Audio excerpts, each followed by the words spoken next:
Ora nek nak ngalim tulisan kaliber. Dadi rapati demuso. Akhirnya ngalime kaliber terus fasilitas biasa. Wong rapati nyucu, wong rapati hormati, wong ape drengki apaan? Wong kula yo mak turu temangsang ning kos drengkeni apa? Mun kula elmoni yo, supaya wong rapati drengki mun kula elmoni. Misalnya kiai drengki-drengkinan, mosok kiai drengkinan mbek bakul bakso kan gak. Bakul bakso drengki-drengkinane mbek bakul. Orang malah mbek bakul es rukun. Ndak bisa kamu logika panas musuhnya adem, bakul bakso jejer bakul es rukun. Mergo bar mangan bakso tuku. Tapi bakul es padha ademe tukaran. Mergo saingan, iku nunjukno anak saingan sak jenis. Mulane kaya aku rada aman. Mergo sing nyaingi aku kudu alime sekali beraku aman. Paling wong saingi yo ku adir wis lho, Pak. Padha kelas-kelas ringan kan musuhe ge kelas. Ora nek nak ngalim tulisan kaliber. Dadi rapati demuso. Akhirnya ngalime kaliber terus fasilitas biasa. Wong rapati nyucu, wong rapati hormati, wong ape drengki apaan?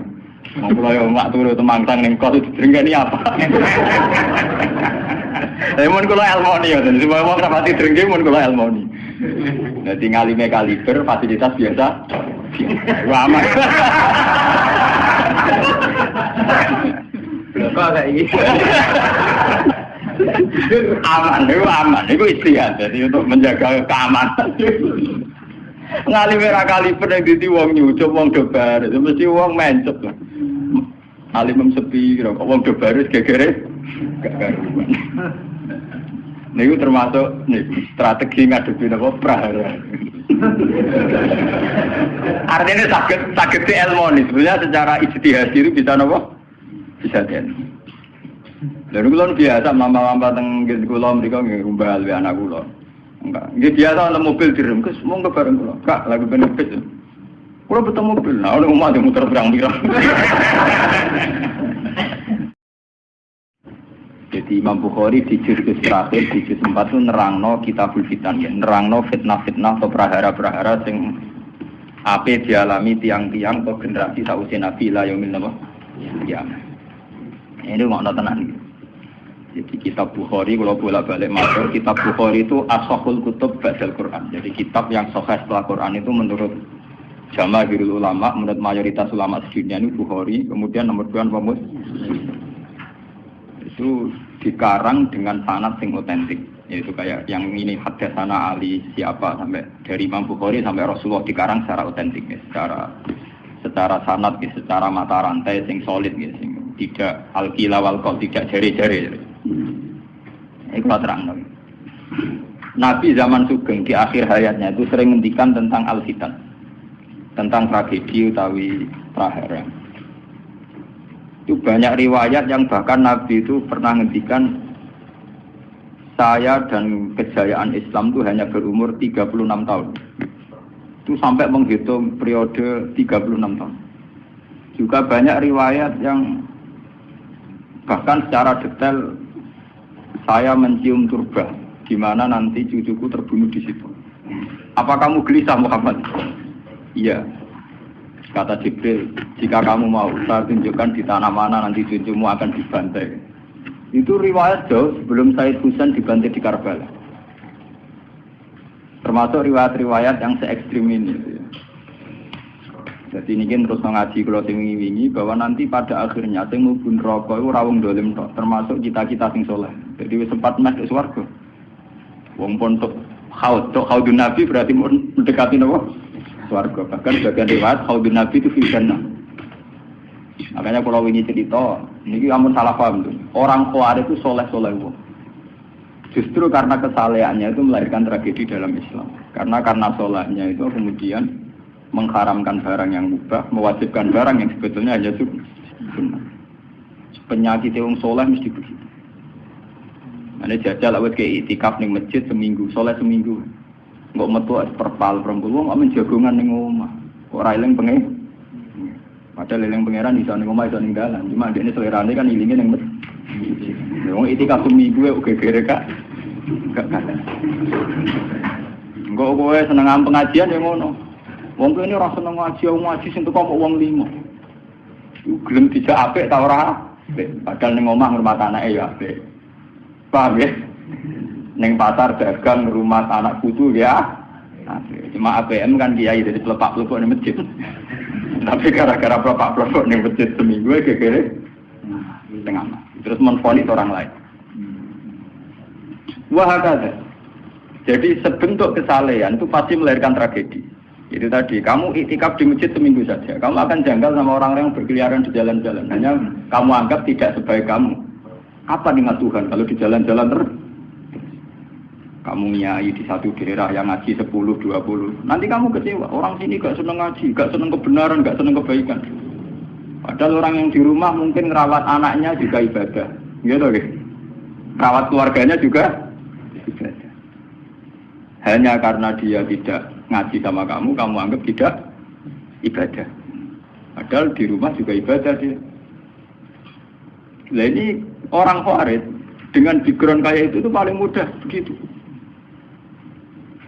Sehingga orang-orang ini nanti ketika sudah sampai ke surga, kemudian ketemu Nabi, kata Nabi mau disampaikan ke Khaldun Nabi. Dia mau sampai ke telaga Nabi. Tapi pas mau sampai ke telaga, terus Nabi diingatkan oleh Allah, Mas, mereka tidak layak masuk surga. Innahum qad ahdatsu ba'dak. Mereka bikin bid'ah setelah kamu.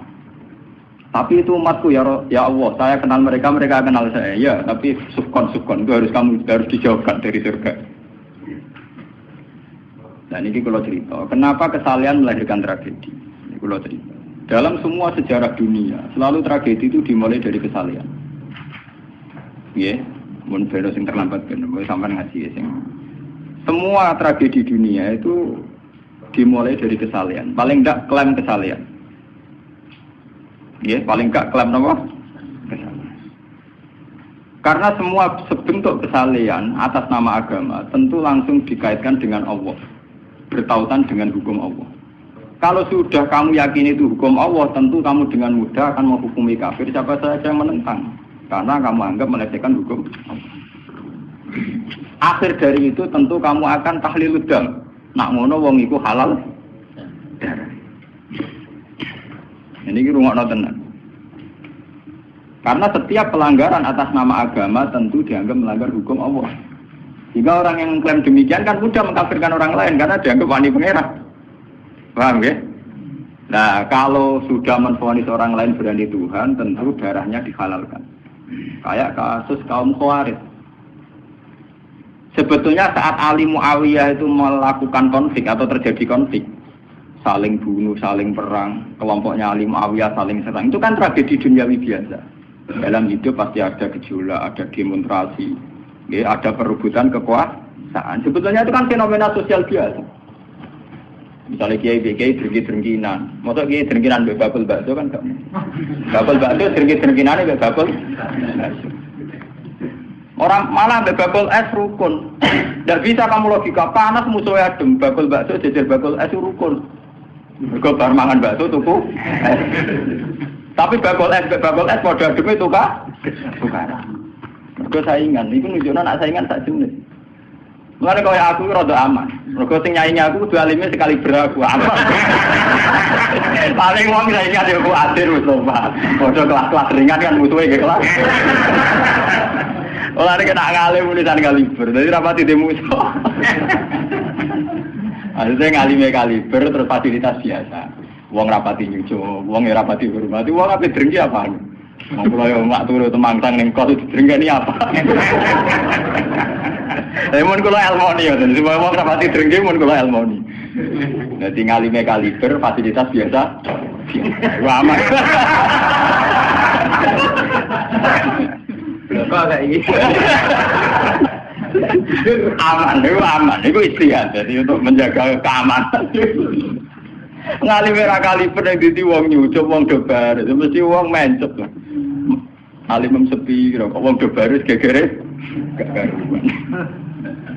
Niku termasuk strategi ngadepi napa prahara. Artinya sakit ilmu sebenarnya secara ijtihad itu bisa napa? Bisa den. Lalu kula biasa mama-mama teng kula mriko nggih umbal anak kula.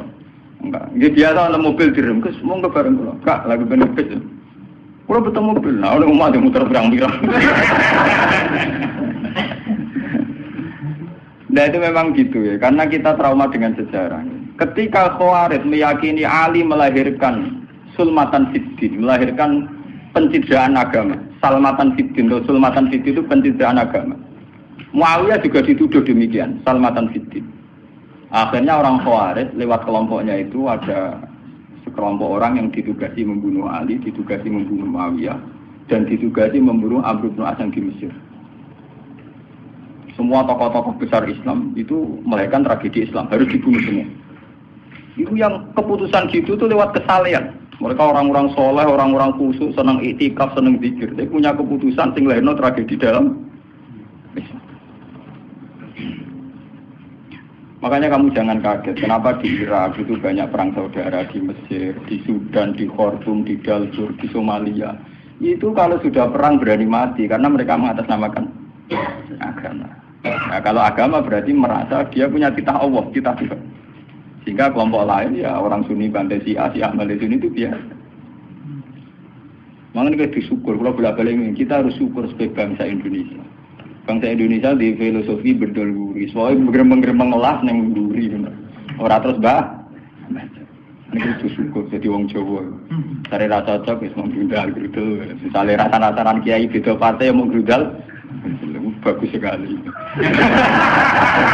Karena ada sampai pembunuhan. Paling banter sing dikise pelatihan ngirim tarmihim.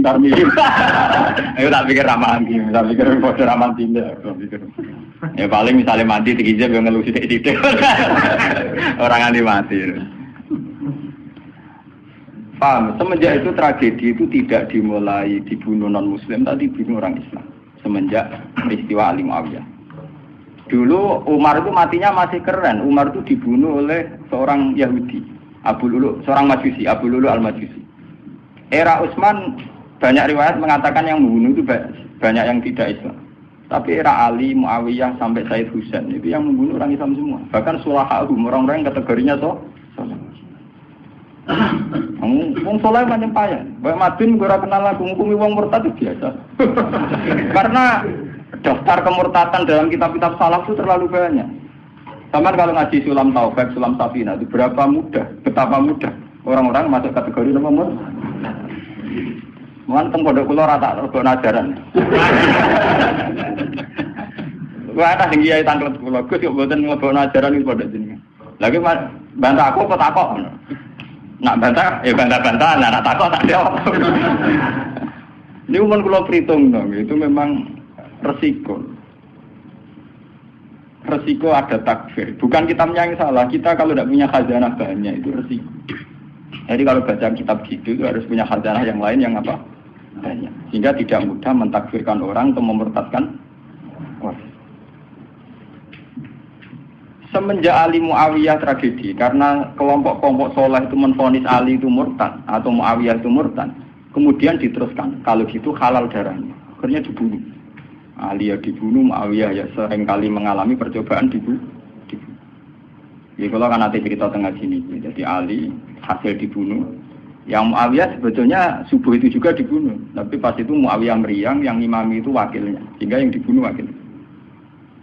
Mulanya kalau boleh baca cerita, nih tinggal dengan wong kesolehan mesti pintu-pintu, wong Khawarij sih pintu-pintu. Wong ngongkon killer, ngongkon pembunuh bayaran, kok tarifnya ini, dalam Muawiyah itu sopo, pokoknya sing imami subuh. Orang disifati ciri-ciri spesifik buatan pokoknya sing imami lah Muawiyah subuh pria wong imami ya jadi materi wong apa jenenge apa itu istilahnya tugas-tugas yang super bahaya kok tarifnya pokoknya sing imami subuh wah kemproh Wara ini sing piye kotak tapi iya tak ngene sing piye. Kemudian polisi diketase. Ora tarife pokoke sing imami. Imami meriah. Nasibe apik. Jadi ora pembunuh profesional. Walhasil semenjak itu tragedi dimulai dari takfir. Setelah itu ada era Muawiyah punya anak Yazid. Yazid ada isu dia seneng nyabu, seneng ngeflek. Dia orang yang nakal saat jadi pemimpin. Orang Islam sholat tersinggung, wong kok dipimpin wong dolim. Orang Islam ekstrem wong kok dipimpin wong ra sholat, wong ra bener kok mimpin wong bener. Akhirnya Madinah bergejolak. Madinah bergejolak ini kemudian banyak yang mervokasi Said Husain supaya ngambil alih kepemimpinan sinten. Sampai tak cerita di tragedi ke saya. Walhasil Said Husain akhirnya lewat bantuan orang-orang Kufah. Orang Kufah itu saat ini dari wilayah Irak. Jadi kayak Kufah, Asfahan, terus Nahawandi itu ikut wilayah Irak dulu. Ketika Irak pecah dengan Iran, ikut wilayah apa? Iran. Dulu yang situ semua itu namanya orang dulu kalau bilang itu Kufah sama Basra. Gitu, makanya kalau di kitab-kitab Nahwu semua kitab salah kalau bahasakan kawasan itu, kalau ada kawasan Kufah ya apa? Basra. Sekarang di bahasa internasional lebih dikenal Irak semua. Tapi kalau dulu orang bilang itu Kufah, Basra, Nahawandi, Asfahan, Khurasan. Itu kan ya kawasan-kawasan itu. Dan sampean. Orang-orang Kufah datang ke Madinah. Ya Husain, karena yang itu zalim, kita yang nanti di Kufah siap membeat jenengan jadi khalifah, siap dukung jenengan jadi apa? Khalifah. Ini ku mengkudeta kepemimpinan ya Yazid. Said Husain sebagai orang senior, beliau konsultasi sama Sayyid Ibnu Abbas. Ibnu Abbas itu pernah paman, karena Ibnu Abbas itu misananya Nabi. Ya, Ibnu Abbas itu kan misananya sinten Nabi. Beliau itu sugeng nanti era Said Husain ya. Ibnu Abbas sugeng nanti era Said Husain. Ketika Said Husain konsultasi sama Ibnu Abbas, dihentikan ini. Yabna ammi al-Kufah la tafi. Sopo sing ape dukung kowe? Tiang Kufah ya ammi. Wong Kufah atau jujur. Wong Kufah itu bulet gak welet. Al-Kufah la tafi. Wong Kufah nak janji atau nepat. Dulu kayak kawasan Kufah ini sampai keluar cerita sejarah bin sampean roh. Kan tiap daerah kan terkenalan dewe-dewe. Ono daerah terkenal Bedol Guri, ono daerah terkenal Badoan. Ibu tenan ora tiap daerah kan terkenalan dewe-dewe. Yang repot terkenal Bedol Guri, ono terkenal kayak Madura Badoan, ono terkenal daerah daerah kono medhit kabeh. Nah, kalau nang Sudo wah wani wong lanang kan tiap daerah dia terkenalan sendiri-sendiri. Paham ya, karena perilaku budaya orang mesti ada ciri. Nah, itu di era itu Kufah itu punya ciri khas al-Kufah la tafi. Wong Kufah mesti ora jujur. Tenang. Walhasil akhirnya Said Husain minta maklum ya, minta supaya dimaklumi. Ya Ami, saya ini sudah bertekad untuk menuruti permintaan orang-orang Kufah. Jadi meskipun paman saya melarang, saya tetap berangkat. Kata Ibnu Abbas, ya sudah kalau itu jadi keputusan kamu. Mulane Said Husain terkenal Said sing brengkel. Mulane kena dititeni. Said sing turunan Husain niku rata-rata brengkel-brengkel. Nggih, kados orang Iran itu rata-rata Saidnya Husain. Kados Abdul Qadir, kados Said Muhammad itu Al Hasan. Makanya kalau Said Muhammad itu Al Hasan rata-rata karena Said Hasan dulu itu yang punya keputusan amul istima. Jadi tidak mau perang. Sehingga era Said Hasan kan dikatakan amul istima. Tahun bersatunya umat. Era Husain betul. Walhasil wala-wala cerita Said Husain kerso dibawa orang Kufah menuju Irak. Pas sampai Karbala. Itu Said Husain bilang gini sama pengawal-pengawalnya, ini sampai mana? Ini Karbala ya Husain. Sampai Husain hadihi karobun wa balahun. Ini karobun, kesusahan wa balahun dan tragedi ujian. Delalah pasukan yang dikirim Yazid bunuh Sayyid Husain ya pasti mudik Karbala. Dan itu yang diperingati orang Syiah di 10 Muharram yang disebut tragedi Karbala. Makanya bendera-bendera Syiah itu tulisannya ya Husain karena orang Syiah meringati hari meninggalnya Husain itu jadi hari suci betul. Hari besarnya orang Syiah itu hari tragedi Kabupaten Sinten Husain, yaitu di Karbala. Nah kemudian versi cerita itu bulat.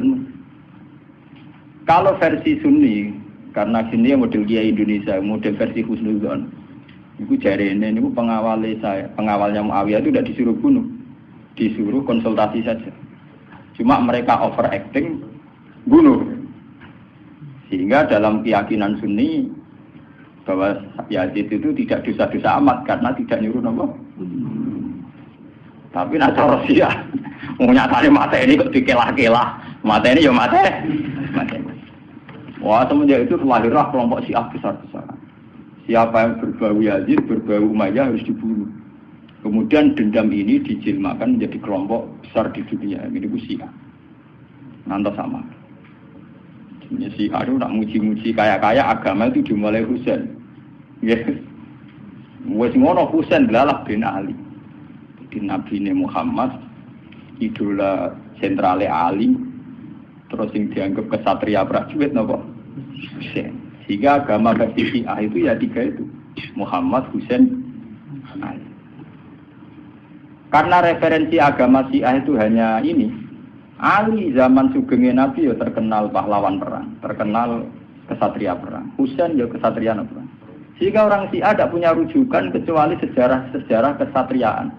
Ngadepi Musa wani mati. Kata Iran saat ini Ahmad Benedit itu orang Iran perasaannya begitu. Ngadepi Musa ya mati, wani mati. Beda perasaannya ahli sunnah. Karena ahli sunnah idola no sahabat sing kuno ya idola. Sing ora jelas ya napa? Idola. Wah, akhirnya sahabat macam-macam. Jale madung idola no sahabat topo sing nak ono perang mirip. Terus Mustafa idola no topo sing ora jelas penting itikaf. Itu kelebihannya Sunni karena ngakui semua sahabat jika perilakunya variasinya banyak. Lho tenan iku boten guyon lho. Karena variasi idolanya apa? Banyak. Jika orang Sunni bentuke beda-beda. Mungkin dak kebet-beda. Mungkin dak ono sing ngene. Oh, pengamat itu ngamati salat ngono paling pusing, kok ono sing standar.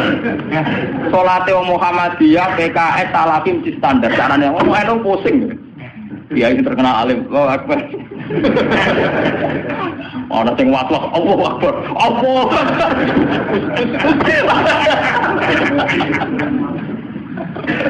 Oh, sedekah kok ono sing ngene, ono sing ngene, ono sing santai. Ono sing labine ngancing ono selik. Karena orang Sunni terlalu banyak tokoh idola, karena keyakinan Sunni semua sahabat itu layak diikuti. Iku mbah barokah mbah laknat kowe keyakinane wong Sunni iku semua sahabat layak napa? Sahabat macam-macam. Akhire wong Sunni macam-macam.